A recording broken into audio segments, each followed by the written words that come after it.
Құрметті оқушылар, бүгін біз 6-шы сыныпқа арналған қазақ тілінің тест тапсырмаларын талдайтын боламыз. Бірінші мәтін қайын.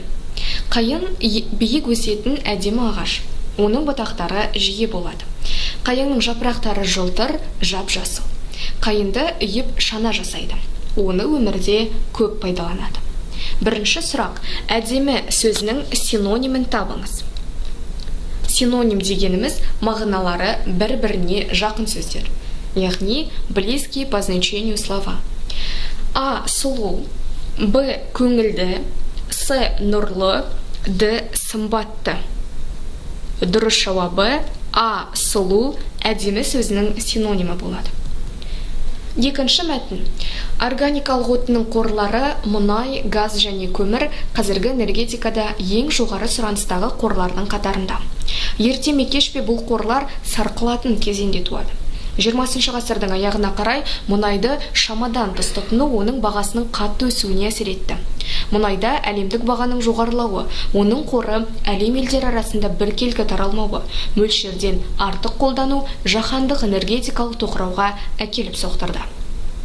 Екінші сұрақ: мәтінде қарамен жазылған сөздің баламасын анықтаңыз, яғни тоқырауға. А. Пайдаға кенелу, Б. Дағдарыс, С. Әлемдік, Д. Жоғарылау. Дұрыс жауабы Б. Дағдарыс, яғни кризис дегенді білдіреді. Үшінші сұрақ: асты сызылған сөзге қарама-қарсы мәндегі сөзді көрсетіңіз. Сарқылатын, қарама-қарсы дегеніміз антоним, противоположные слова. А. Көбею, Б. Құлдырау, С. Таусылмайтын, Д. Ұлғаю. Дұрыс жауабы С. Таусылмайтын, сарқылатын деген сөзге қарама-қарсы мәндегі сөз. Үшінші мәтін. Астана Азияның солтүстігінде орналасқан елорда.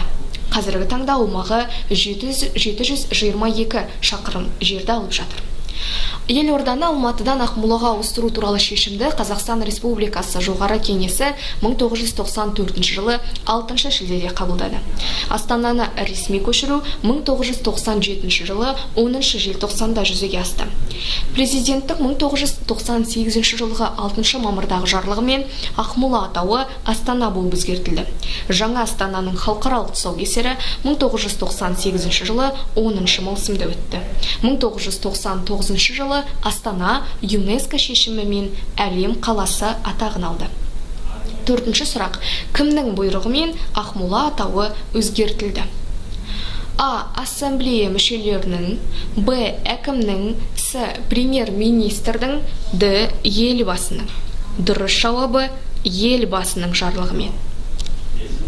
Яғни Нұрсұлтан Әбішұлы Назарбаевтың жарлығымен Ақмола атауы Астана болып өзгертілген екен. Бесінші сұрақ: елорданың халықаралық деңгейде ашылу салтанаты болды. 1997 жылы 10 желтоқсанда. Жоқ. Б. 1994 жылы 6 шілдеде. С. 1998 жылы 10 маусымда. Д. 1998 жылы 6 мамырда. Дұрыс жауабы С. 1998 жылғы 10 маусымда елорданың, яғни Астананың халықаралық деңгейде ашылу салтанаты болды. Төртінші мәтін. Алғашқы күн. Бүгін білім күні. Әсел мектепке жиналды. Киініп айна алдына келді. Өзін тәртіпке келтіре бастады. Өзіне өзі қарап ұзақ тұрды. Бантигінің байлауын шешіп қайта байлады. Содан соң қуанышы қойнына сыймай сөмкесін асынып сыртқа шықты. Уақытын өткізіп алғанын енді аңғарды. Жүгіре басып мектепке келді. Алғашқы күні сабаққа кешігіп қалғанына қатты өкінді. Алтыншы сұрақ: мәтінде қандай күн туралы жазылған? А. 1 қыркүйек, Б. Қыркүйек айы, С. Білім күні, Д. Әсел мектепке барған күн. Дұрыс жауабы 1 қыркүйек жайлы айтылған. Бесінші мәтін. Сократқа біреу келіп, досың жайлы не естігенімді айтайын ба дейді. Тоқта, маған әңгіме айтар алдында 3 сынақтан өтуіңді сұраймын. 3 сынақ? Иә, менің досым туралы сөйлер алдында бір сәт тоқтап, айтатыныңды ой елегінен өткізіп алғанын абзал болар. Бірінші, шындық сынағы. Досым туралы айтқаныңның 100% шындық екеніне сенімдісің бе? Жоқ, негізі біреудің айтқанын естідім де, содан жарайды. Олай болса, сен ол әңгіменің өтірік рас екенін білмейсің. Екінші, жақсылық сынағы. Досым туралы айтатының жақсы ма, әлде жоқ, жақсы емес, керісінше. Сен рас болмағанын білмей тұрып, досым туралы жаман нәрсе айтқың келді ме сонда? Оған қарамастан сынақтан өтуің мүмкін. Соңғы, керектілік сынағы. Досым туралы айтатының керегіме жарай ма? Білмеймін ғой енді, бәлкім. Түсінікті, маған айтатының шындық емес, жақсылық емес және қажеті жоқ нәрсе. Оны айтып несіне әуре боласың. 7-ші сұрақ. Мәтін мазмұны бойынша 3 сынақтың реттілігі. Бірінші, шындық сынағы. Екінші, жақсылық сынағы. Үшінші, керектілік сынағы. Яғни, шындық, жақсылық, керектілік. Дұрыс жауабы С. 8-ші сұрақ. Мәтін бойынша әңгіменің тыңдаушыға пайдалы, пайдасыздығын анықтайтын сынақ. А. Шындық сынағы. Б. Керектілік сынағы. С. Барлық сынақ. Д. Жақсылық сынағы. Дұрыс жауабы керектілік сынағы. Себебі керектілік сынағында досым туралы айтатының керегіме жарай ма деп сұрақ қояды. Бұл әңгіменің тыңдаушыға пайдалы, пайдасыздығын анықтайтын сынақ болып табылады. 9-ші сұрақ. Сократқа әңгіме айтушының соңғы әрекеті. А. Әңгімесін айта алмады. Б. Сократтың сынағынан сәтті өтті. С. Сократтан алғыс алды. Д. Әңгімесін толық айтып берді. Дұрыс жауабы А. Әңгімесін айта алмады. Себебі сынақтан өте алмады. 6-шы мәтін. Аптап ыстықта саялайтын жер іздеп, саябақтағы отырғыштардың біріне бұрылдым. Орындыққа отырмақ болып беттегенімде көзім сұмдық жағдайдың куәгері болды. 3-4 жасар ұл бала қоқыс тастағыш жәшікті тіміскілеп жүр. Бұл кім, не қылған бала деген сауалдарға жауап іздеу мақсатында баланы бақылап біраз отырдым. Қарасам, бұл бала жалғыз емес екен. Әр жерде орналасқан қоқыс жәшігін ақтарып, азық іздеп жүрген тағы да 2 ұл бала мен кішкентай қызға көзім түсті. Киген киімінің олпы-солпысы шыққан, кір қожалақ. Көкейде маза бермей тұрған сансыз сұрақ мені бір орында отырғызбады. Қолыма 1-2 нәрсе алған соң аяңдап біреуінің қасына бардым. Жемге келген көгершіндей қалған үшеуі де қасыма жетіп келді. Қастарында тұрып, асқазандарының шұрылын естуге болады. Қолымдағыны ұсынған соң, бұл балалардың ата-анасының қайда жүргенін білгім келді. Сұрасам, білмеймін, деп күмілжіп, мұңды дауыспен жауап қатты. Осыдан соң жағдайдың бәрін түсіндім. Басымды еріксіз изедім де, орындыққа қайта отырып, ары қарай бақыладым. 4-еуі азды көпті алған азықтарын көк шөптің үстіне отыра сап, жапа тармағай жеуге кірісті. Кішкентай қыз тоғын арықтағы сумен басты. Іштеріне сәлде болса, бірдене барған соң қайтадан жұмыстарына кірісті. Мұндай оқиғаны алғаш көруі. Бұдан кейін не ойларыңды де білмейді екенсің. Ата-анасы ащы судың жетегіне еріп, балаларды ақша табуға, азық табуға мәжбүрлейді екен. Бұл сол жерде жүрген қала тұрғынының сөзі. Айтуынша, бұл жер балалардың тұрақты мекеніне айналған. Күнделікті елдің қалған құтқанын жеп, қарындарын тойдыратын көрінеді. 10-шы сұрақ. Мәтін мазмұнына қандай тақырып сәйкес келеді? А. Жас балалардың әрекеті. Б. Қараусыз қалған балалар. С. Азық іздеген екеу. Д. Мейірімсіз ана қимылы. Дұрыс жауабы Б. Қараусыз қалған балалар. 11-ші сұрақ. Саябақ балалардың өмір сүру мекеніне айналғандығы туралы көзқарас кімнің атынан айтылады? А. Демалушылардан естиді? Жоқ. Б. Өздері қатарлас балалар айтады? Жоқ. С. Саябақтың күзетшісі айтады? Жоқ. Дұрыс жауабы жергілікті тұрғындар айтады. Яғни сол жерде жүрген қала тұрғынының сөзі. 7-ші мәтін. Әпкем. Күн райы да менің көңілім сияқты. аспанды қалың бұлт торлаған. Анда-санда тырс-тырс тамшылар тамып қояды. Күз айы ғой бұл. Әпкемді ойлап сағынып келемін. Жаңа клубтың алдынан өтіп бара жатқанда көз алдым бұлдырап кеткен. Сөмкем ап-ауыр. Әпкем осыны алдын ала ойласа керек. Арқама асып қоятын сөмке беріпті. Сонда да зілдей. Анау тұрған қызыл шатырлы кішкене үй әпкемнің үйі. Мен сонда беттедім. Асығу керек. Мені атам мен әжем күтіп отыр. Әнеки, үйдің алдына атам шықты. Маған қолың бұлғады. Бұрын бүйтпейтін еді, не боп қалды екен? Әлде әпкем келді ме? Келсе, неге менің алдымнан шықпайды? Осындай сауалдар мазалаған мен асығып келемін. 12-ші сұрақ. Мәтін кейіпкерінің көңілі қандай? А. Қалың бұлт торлаған. Б. Тамшылар тамып қояды. С. Күздей. Д. Көңілсіз. Дұрыс жауабы А. Қалың бұлт торлаған. Яғни күн райы менің көңілім сияқты аспанды қалың бұлт торлаған. Демек, мәтін кейіпкерінің көңілі де қалың бұлт торлаған. 13-ші сұрақ. Асты сызылған сөздің антонимін көрсетіңіз. Асты сызылған сөз зілдей. Зілдей деген ауыр деген мағынаны білдіреді. Бізге зілдей ауыр сөзінің антонимін, яғни қарама қарсы мағынадағы сөзді табуымыз қажет. А. Ауыр. Жоқ. Б. Жеңіл. С. Салмақты. Д. Оңай. Дұрыс жауабы Б. Жеңіл және ауыр, зілдей антоним сөздер болып табылады. 8-ші мәтін. Жолда. Күн шайдай ашық, жылы еді. Аспанда бұлт жоқ, жел де жоқ. Хамит жалғыз бір ескілеу жолмен келеді. Айнала қалың ерім-ерім орман. Бойлап, таласа, жарыса шыққан қайың мен қарағай және әріде қалың қайын, қарағай мен жарыса шыққан теректер де көрінеді. Қайың мен терек ағаштардың жапырақтары сарғылт тартып, сарғая бастаған. Хамит төңірекке қарап, қалың жылқысын түстеп түгендеген жылқыша ағаштарды аралап келеді.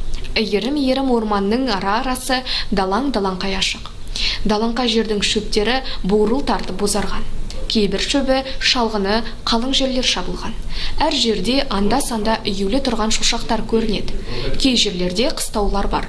Қыстау маңында жайылып жүрген мал. 14-ші сұрақ. Хамит қандай жолмен келеді? А. Жалғыз. Б. Орманды. С. Ерім жол. Д. Далаңқай. Дұрыс жауабы жалғыз. Хамит жалғыз ескілеу жолмен келеді. 9-ші мәтін. Музыка аспаптарында орындалатын шығармаларды аспаптық музыка деп атайды. Қазақтың домбыра, қобыз, сыбызғы, шертер сияқты ұлттық музыкалық аспаптарында орындалатын әуен күй деп аталады. Бізге жеткен ең көне күйлер күй атасы Қорқыттың шығармалары. Күй бағдарлы мазмұны бар, көркемдігі жоғары аспаптық жанр.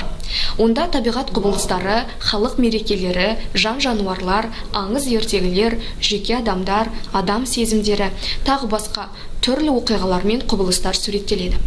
Күйлер тақырыбы мен мазмұнына қарай аңыз күйлер, тартыс күйлер, тарихи күйлер, арнау күйлер, лирикалық күйлер, психологиялық күйлер болып жіктелінеді. Қазақтың аспаптық музыкасы 18 ғасырдың соңында жоғары деңгейге көтерілді.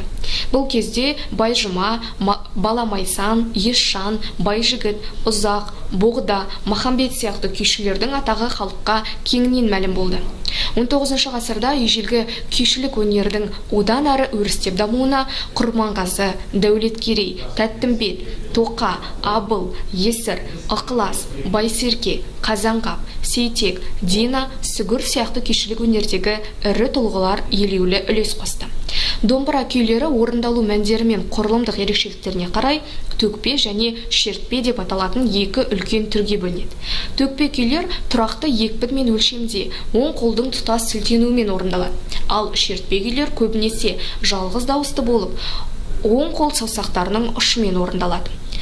Ежелгі түркі тектес халықтарда қобыз күйлері жыраулар өнерінен бастау алады. Жыраулар жырды қобызбен сүйемелдеп отырған. Қобыз күйлерінде бұрынғы заман сарындарда көп кездеседі.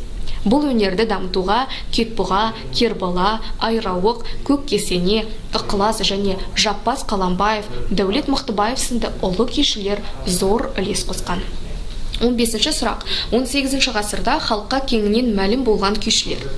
А. Қазанғап, Дина. Жоқ, олар 19 ғасырда. Махамбет Дәулеткерей. Жоқ, Дәулеткерей бізде 19 ғасырда. Ықылас Айрауық. Жоқ, Ықылас та 19 ғасырда. Есжан Байжігіт. Есжан Байжігіт 18 ғасырда. Дұрыс жауабы Д. 16 сұрақ. Ең көне музыкалық шығармаларды жеткізетін аспап. А. Қобыз. Б. Жетіген. С. Домбыра. Д. Дауылпаз. Дұрыс жауабы ең көне музыкалық шығармаларды жеткізетін аспап қобыз. Себебі ежелгі түркі тектес халықтарда қобыз күйлері жыраулар өнерінен басталған, иә. Қобыз күйлерінде бұрынғы заман сарындарда көп кездеседі. Осы сөйлемдер арқылы біз ең көне музыкалық шығармаларды жеткізетін аспап қобыз екендігін біле аламыз. 17 сұрақ. Күй дегеніміз не? А. Құрылғы түрі. Жоқ. Б. Аспап түрі. Жоқ. С. Бағдарлы мазмұны бар, көркемдігі жоғары аспаптық жанр. Д. Дұрыс жауабы жоқ. Дұрыс жауабы бағдарлы мазмұны бар, көркемдігі жоғары аспаптық жанр. 18 сұрақ. Шертпе күйлері қалай орындалады? А. Жалғыз дауысты болып, қолдың тұтас сілтенуімен. Б. Жалғыз дауысты болып, саусақтың ұшымен. С. Тұрақты екпінмен, саусақтың ұшымен. Д. Тұрақты екпінмен, қолдың білегімен. Шертпе күйлер көбінесе жалғыз дауысты болып, оң қол саусақтарының ұшымен орындалады. Ондай жауап бізде Б. Дұрыс жауабы Б. 19 сұрақ. Күйлердің тақырыбы мен мазмұнына қарай дұрыс жіктелуі. Күйлер тақырыбы мен мазмұнына қарай. Психологиялық батырлық күйлер. Психологиялық күйлер деген бар, батырлық күйлер деген жоқ. Арнау күйлер, әлеуметтік күйлер. Арнау күйлер деген бар, әлеуметтік күйлер деген жоқ. С. Тарихи күйлер, эпостық күйлер. Тарихи күйлер деген бар, эпостық күйлер деген жоқ. Д. Арнау күйлер бар, және лирикалық күйлер бар. Яғни дұрыс жауабы Д. 20 сұрақ. Домбыра құрылымдық ерекшелігіне қарай қалай бөлінеді? Төкпе және шертпе күйлер, арнау күйлер, әлеуметтік күйлер, тарихи күйлер, эпостық күйлер, арнау күйлер, лирикалық күйлер. Дұрыс жауабы домбыра орындалу мәндері мен құрылымдық ерекшеліктеріне қарай төкпе және шертпе күйлер болып бөлінеді. Дұрыс жауабы А. Құрметті оқушылар, осымен біздің 6 сыныпқа арналған тест талдау сабағымыз аяқталды. Назарларыңызға рахмет.